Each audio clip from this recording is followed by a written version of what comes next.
नमस्कार शेतकरी मित्रांनो, कृषी माहिती तंत्रज्ञान केंद्रामध्ये आपले हार्दिक स्वागत आहे। तर मगाशी पण आपण व्हिडिओ टाकला होता। मागच्या वर्षी बऱ्याच शेतकऱ्यांचे पॉईंट आपण केलेले आहेत आणि बऱ्याच शेतकऱ्यांच्या अशा कमेंट्स होत्या की आम्हाला तुम्ही कशा पद्धतीनं पाणी चेक करता, आपल्याकडे काय काय साधनसामग्री आहे त्या संदर्भामध्ये आम्हाला माहिती द्यावी। तर आपण या ठिकाणी बघू शकता, हा पॉईंट आपण या ठिकाणी काढलेला आहे। तर आपण 4 पद्धतीनं पॉईंट हा फायनल करत असतो।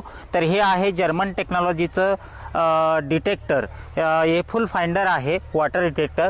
या वॉटर डिटेक्टरच्या साहाय्याने आपण या ठिकाणी हा पॉईंट काढलेला आहे। आपण ही झाली आपली पहिली पद्धत। दुसरी पद्धत आपण या ठिकाणी जी आहे तर हे 300 मीटरचं झेडिओ डिटेक्टर ग्राउंड स्कॅनर आहे। या स्कॅनरनं म्हणजे ज्यांना कोणाला विहीर करायची असेल तर खडकाचा प्रकार कशा पद्धतीनं आहे, पाण्याचा प्रवाह कसा आहे, तर हे आपल्याला या मशीनच्या साहाय्यानं आपला कळत असतं। त्यामध्येच पितळी रॉड असेल, लोखंडी रॉड असेल, नारळ असेल, अशा सगळ्या पद्धतीनं आपण एका क्षेत्रामध्ये एक पॉईंट हा फायनल करत असतो। ग्रामीण भागातला शेतकरी जो अंदाजपंचे विहीर करतो आणि त्याचे लाखो रुपये वाया जातात, तर आपण ही जी नवनवीन टेक्नॉलॉजी आहे तर ती टेक्नॉलॉजी वापरून त्याला योग्य तो पॉईंट देतो की जेणेकरून त्याचे पैसे हे निश्चितपणानं बचत होतात आणि चांगला असा पॉईंट मिळून त्याला पाण्याचा नक्कीच हा सोर्स उपलब्ध होतो। जवळजवळ आत्तापर्यंतच्या आपला जो अनुभव आहे तर 90 ते 95% हा आपला सक्सेस रेशो आहे। ज्यांना कुणाला विहीर बोर पॉईंट बघायचा असेल संपूर्ण महाराष्ट्रातील शेतकऱ्यांना, तर अशांनी माझा 95 27 00 81 93 किंवा 88 88 70 88 09 या नंबरवर संपर्क साधावा। धन्यवाद मित्रांनो, जमिनीतील पाणी कसं तपासलं जातं यामध्ये अनेक शेतकरी बांधवांना जिज्ञासा आहे, जाणून घेण्याची इच्छा असते की ज्या अनेक शेतकरी बांधवांना आपल्या शेतामध्ये विहीर किंवा बोर घ्यायचा असेल, अशा वेळी ते जमिनीतील पाणी कोणी तपासतं का या संदर्भात माहिती जाणून घेण्याचा प्रयत्न करतात। अनेकांनी मला या संदर्भात विचारलं देखील आहे। त्याचमुळं आज आपण जाणून घेणार आहोत की जमिनीमध्ये पाणी शोधण्याच्या ज्या पद्धती आहेत त्या कशा आहेत आणि या संदर्भातील तांत्रिक जे ज्ञान आहे ते तुमच्यापर्यंत पोहोचावं हा या व्हिडिओचा उद्देश आहे। तर माझे मित्र डॉक्टर ईश्वर वाघ अनेक वर्षापासून जमिनीतील पाणी तपासतात। त्यांच्याकडे अनेक विविध यंत्र आहेत। तर हे यंत्र काम कसं करतं, जमिनीतील पाणी तपासण्याची पद्धत नेमकी कशी आहे, हे आपण त्यांच्याकडून या ठिकाणी जाणून घेणार आहोत।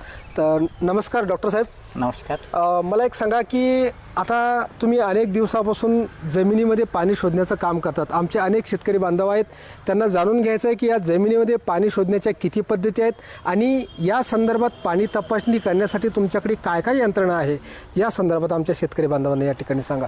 तर यामध्ये सगळ्यात पहिला महत्त्वाचा प्रश्न असा आहे तुमचा की जमिनीमधलं पाणी शोधण्याच्या आता 2 पद्धती आहेत। एक पारंपरिक पद्धत आणि आत्ता जी आहे की नवीन तंत्रज्ञान म्हणजे ज्या नवीन मशिनरी आहेत त्यामध्ये जुन्या काळामध्ये जी लोक विहीर करायची, जसं पुराण शास्त्र आहे, शास्त्रामध्ये एखादं झाड असेल त्या झाडाच्या बाजूला जर विहीर केली तर निश्चितपणानं पाणी लागतं। वारुळ असेल, वारुळाच्या बाजूला विहीर खोदली तर पाणी लागतं। किंवा काही लोक जुन्या काळातील पानाडी नारळ पकडून नारळाच्या पद्धतीनं पाणी बघायचे, ज्याला डाउजिंग सिस्टम म्हणतात। तर यामध्ये आता नवनवीन तंत्रज्ञान हे आलेलं आहे। आम्ही कृषी माहिती तंत्रज्ञान केंद्राची संपूर्ण टीमनं खरं म्हणजे ग्रामीण भागातला शेतकरी जो अंदाजपंचे विहीर खोदतो तर त्या विहिरीसाठी त्याचा भरपूर असा खर्च वाया जातो। म्हणजे परिस्थिती अशी आहे की जमिनीची पाण्याची पातळी ही आता खोल गेलेली आहे आणि आता खऱ्या अर्थानं तंत्रज्ञान वापरण्याची खूप मोठी गरज आहे। जसं आपण जेव्हा एखाद्या व्यक्तीचा एक्सरे करतो त्यातून आपल्याला जसं कळतं त्याच पद्धतीचं एक्सरे करणं म्हणजे स्कॅनर आपण ज्याला म्हणतो, हे ग्राउंड स्कॅनर आहे। तर आपण पाणी बघण्याच्या पारंपरिक पद्धतीचा पण वापर करतो आणि ज्या नवीन आधुनिक पद्धती आहेत त्याचा पण आपण वापर करतो।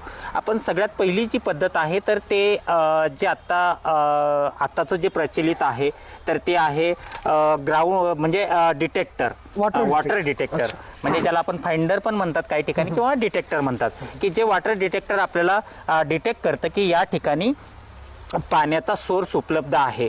परंतु नुसत्या डिटेक्टरच्या भरवशावर आपण न राहता आपण सुरुवातीला पूर्ण क्षेत्राचा डिटेक्टरनं सर्वे करून आपल्याला ज्या ठिकाणी पॉईंट मिळाला आपण तो पॉईंट फायनल करतो आणि तो झाल्यानंतर आपल्याकडं जे आहे 300 मीटरचं स्कॅनर, त्या स्कॅनरच्या साह्यानं आपण त्या जमिनीचा ग्राफ आपण या माध्यमातून हे काढतो. दुसरं एक मशीन आहे. डिटेक्टर हे वेगळं, एक वेगळं आहे आणि स्कॅनर हे वेगळं. स्कॅनर ही वेगळं अच्छा. आहे. हा. आणि बरीच मोनोपोली ग्रामीण भागातल्या शेतकऱ्यांची अशी असते की मशिनरीनं तर करायचं, पण पारंपरिक पद्धती ज्या आहेत, जसं पितळी रॉड असेल तर एल रॉड पद्धत आपण ज्याला म्हणतो, तर पितळी रॉडनं, त्यामध्ये आता आणखी काही आपण जर सर्च केलं तर लोखंडी रॉडनं आणि नारळ, म्हणजे या सगळ्या पद्धतीनं आपण जे त्या शेतकऱ्याचं क्षेत्र असेल तर त्या क्षेत्रामध्ये आपण त्या शेतकऱ्याला एक चांगला पॉईंट काढून देण्याचा निश्चितपणानं प्रयत्न करतो. आता ग्रामीण भागातील अनेक शेतकरी बांधवांनी त्यांच्या शेतामध्ये किंवा प्लॉटमध्ये अनेक ठिकाणी बोर घेतलेले आहेत, पण त्या बोरना ठराविक वेळानंतर पाणी कमी होतं. मग अशा वेळी ज्या बोरला पाणी कमी झालेलं आहे तर त्या बोरच्या पाण्याची म्हणजे पाणी पातळी वाढवता येऊ शकते का? किंवा जे एक्झिस्ट बोर आहे, जे अस्तित्वात बोर आहे, तर त्यांना पाणी पातळी वाढवण्यासाठी तुमच्याकडे काही उपाययोजना आहे का? याच्यामध्ये दोन पद्धती आहेत. तर सगळ्यात पहिली, सगळ्यात महत्त्वाचं की काही लोकांनी ऑलरेडी विहिरी केलेल्या असतात आणि काही लोकांनी बोर केलेले असतात. बरोबर. तर विहिरीसाठी आपल्याला एक पर्याय आहे, तर तो म्हणजे आपण जे फाइंडर आहे, डिटेक्टर आहे, त्याच्या साह्याने कुठनं कोणत्या दिशेला आडवे बोर घेतले तर निश्चितपणानं पाणी येईल. परंतु याचा रिझल्ट जो मिळतो तो 100% नसतो, कारण याच्यामध्ये डेप्थचा जो आहे म्हणजे खोली, किती खोलीवर आडवे बोर मारायचे त्याचा एक अंदाज काढावा लागतो. पण याच्यामध्ये सर्वसाधारण आत्ता आमच्या गेल्या 5 वर्षाच्या अनुभवानुसार फक्त 50% सक्सेस रेशो आहे. परंतु बोरवेलमध्ये आपल्याला एक पर्याय असा, म्हणजे आतापर्यंत आम्ही जो बोरचा सर्वे केला तर त्या सर्वेमध्ये असं आढळून आलं की सुरुवातीला जेव्हा बोर घेतला तेव्हा भरपूर 1-2 वर्ष पाणी चांगलं होतं, नंतर पाणी कमी पडलं. तर याची कारणं जेव्हा आम्ही शोधली, म्हणजे आपण आपल्याकडं एक बोरवेल कॅमेरा आहे की जो कॅमेरा आपण त्या बोरवेलमध्ये सोडल्यानंतर आपल्याला स्क्रीनवर दिसतं की याला कुठनं कुठनं झरे आहेत. तर असं काही लक्षात आलं की ज्या ठिकाणी त्या बोरवेलचे जिथनं पाणी पडतंय अशा ठिकाणी क्षाराचे म्हणजे पांढऱ्या प्रकारचा थर तयार झाला आणि हा थर तयार झाल्यामुळे ते झरे ब्लॉक झाल्यामुळे पाणी कमी झालं. तर आपण अशा वेळी बोरवेलमध्ये कॅमेरा सोडून तसेच झरे त्याच्यामध्ये आपल्याकडे एक वेगळी मशीन्स आहे की जेणेकरून त्या झऱ्यांना कशा पद्धतीच्या चिरा पाडता येईल.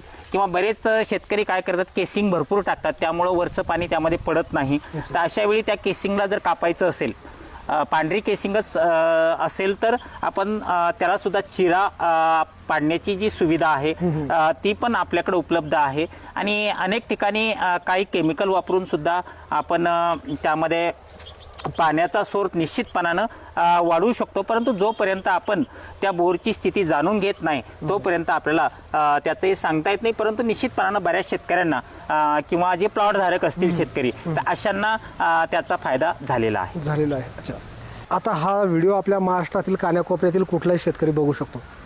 त्या ठिकाणून जर तुम्हाला कॉल आला तर तुम्ही प्रत्येक ठिकाणी जाऊ शकता का? किंवा थोडक्यात तुमचं कार्यक्षेत्र कोणतं या संदर्भात आमच्या शेतकरी बांधवांना सांगा.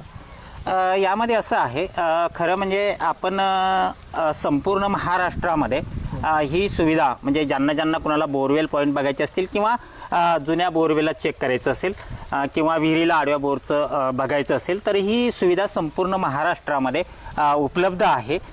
यामध्ये त्या शेतकऱ्याने कृषी माहिती तंत्रज्ञान केंद्र ज्याचा नंबर आहे 88 88 70 88 09 किंवा 95 27 00 81 93 या नंबरवर मोफत नाव नोंदणीचा कुठलाही हे नाही आहे. नाव नोंदणी केल्यानंतर त्याला काही लोकांना 15 दिवस, 1 महिना, 2 महिने अशी वेटिंग असू शकते. तर आपण संपूर्ण महाराष्ट्रामध्ये कृषी माहिती तंत्रज्ञान केंद्राचा एक निश्चितपणाने दौरा ठरलेला असतो आणि त्या जिल्ह्यामध्ये गेल्यानंतर त्या शेतकऱ्याचं विहीर किंवा बोर पॉईंट नवीन असेल किंवा जुना चेक करणे असेल तर त्याला ही सुविधा उपलब्ध करून दिली जाते. आता सगळ्यात महत्त्वाचा प्रश्न राहिला तो तुमच्या फीसचा. तुमची फीस किती आहे या संदर्भात आमच्या शेतकरी बांधवांना सांगा. फीस संदर्भामध्ये असं आहे की आपण काय ग्रामीण भागातला शेतकरी खऱ्या अर्थानं आज शेतकऱ्याचं कंबरडं खऱ्या अर्थानं मोडलेलं आहे. म्हणून हा काही खूप मोठी फीस आहे अशातला हा प्रकार नाही आहे. आम्ही त्यासाठी असं नियोजन करतो की प्रत्येक जिल्ह्यामध्ये सर्वसाधारण शेतकऱ्याची नोंदणी आल्यानंतर त्या जिल्ह्यामध्ये आपण जाऊन आपण त्याची तपासणी करतो की जेणेकरून त्याचा खर्च हा कमी होईल. परंतु एक अंदाजे त्याच्या अंतरानुसार सर्वसाधारण 3,500 ते 5,000 रुपयापर्यंतची हा जाण्या येण्याचा खर्च आणि एक मानधन स्वरूपातलं म्हणजे असा हा एक अंदाजे हे असू शकतं. तर जो काय संबंधित शेतकरी असेल तो किती अंतरावर आहे त्यानुसार त्याला आपल्या कृषी माहिती तंत्रज्ञान केंद्राच्या माध्यमातून त्याची फीस कळवली जाईल. तर त्या ठिकाणी पाणी लागेलच असं आहे का, किंवा याची काही शाश्वती वगैरे तुमच्याकडे दिली जाते का? यामध्ये आत्तापर्यंत आपण जवळजवळ महाराष्ट्रामध्ये 2,000 विहीर आणि बोरवेल्स आपण केलेल्या आहेत. आमचा आत्तापर्यंतचा सक्सेस रेशो जो आहे तर तो 95% आहे. पाणी कमी जादा, कारण 100% पाणी लागण्याची जी शाश्वती आहे तर अशी कुठलं कोणी जगामध्ये अशी यंत्रणा नाहीये. परंतु अंदाजे करून फेल जाण्यापेक्षा आपण या यंत्रणेच्या माध्यमातून जर चेक करून जर केलं तर निश्चितपणानं आम्ही तर 95 सांगतो पण मी 90% सांगेन की 90% त्या शेतकऱ्यांना फायदा होऊ शकतो. तर आता जाता शेवटी महाराष्ट्रातील शेतकरी बांधवांना तुम्ही या पाणी तपासणी संदर्भात काय संदेश द्या? महाराष्ट्रातील शेतकऱ्यांना माझी एवढीच विनंती असेल की ग्रामीण आज तंत्रज्ञान एवढं समोर गेलेलं आहे की आज एखाद्या उदाहरणार्थ शरीराची जशी तपासणी होती, जसं आपण सॉईल टेस्टिंग करतो तसं वॉटर टेस्टिंग म्हणजे जमिनीचं जल जे आहे तर ते यंत्राच्या साह्याने म्हणजे आपण सर्वसाधारण शेतकरी एखादी विहीर जर करायची असेल तर त्याला अंदाजे 5 ते 6 लाख रुपये लागतात. एक बोरवेल जर करायचा तर सर्वसाधारण 1 लाखभर रुपये त्याला लागतात. तर कृपया अंदाजपंचे विहीर किंवा बोर करून त्यांना एवढा खर्च न करता थोडंसं तंत्रज्ञान वापरून जर विहीर किंवा बोरवेल जर केला तर निश्चितपणानं शेतकऱ्याला फायदा होईल. म्हणून महाराष्ट्रातल्या सगळ्या शेतकऱ्यांना आग्रहाची विनंती करेल की कृपया आपण ही तंत्रशुद्ध पद्धत जी आहे म्हणजे कृषी माहिती तंत्रज्ञान केंद्राकडूनच तुम्ही करावं असं नाही, परंतु ह्या सगळ्या ज्या पद्धती आहे याचा अवलंब करूनच आपण विहीर आणि बोर करावा. धन्यवाद. तर मित्रांनो, हे होते डॉक्टर ईश्वर वाघ आपल्यासोबत, जे की पाणी तपासण्याचं काम त्यांचे ऑर्गनायझेशन आहे कृषी माहिती तंत्रज्ञान या ऑर्गनायझेशनच्या अंतर्गत ते काम करतात. मित्रांनो, अनेक ठिकाणी महाराष्ट्रामध्ये बरेच जण पाणी तपासणी करतात. त्यामध्ये अनेक शेतकरी बांधवांची मोठ्या प्रमाणात फसवणूक झाल्याच्या अनेक घटना ऐकण्यास आलेल्या आहेत, पाहण्यास आलेल्या आहेत. मित्रांनो, ही यंत्रणा आहे, या ठिकाणी आपण जाणून घेतलेलं आहे की ही यंत्रणा काम कसं करतं, वॉटर डिटेक्टिंग कसं केलं जातं, पाणी तपासण्याची पद्धत कशी आहे, प्रोसेस कशी आहे. यामध्ये अगोदरच भाकीत केलं जात नाही की 100% पाणी लागेलच असं नाही. ज्यावेळेस शेतकरी बांधव हा निर्णय घेतात की आपल्या शेतामध्ये पाणी तपासण्याचं आहे, पाणी तपासणी करायचं आहे, त्यांनी तो त्या ठिकाणी निर्णय घ्यावा.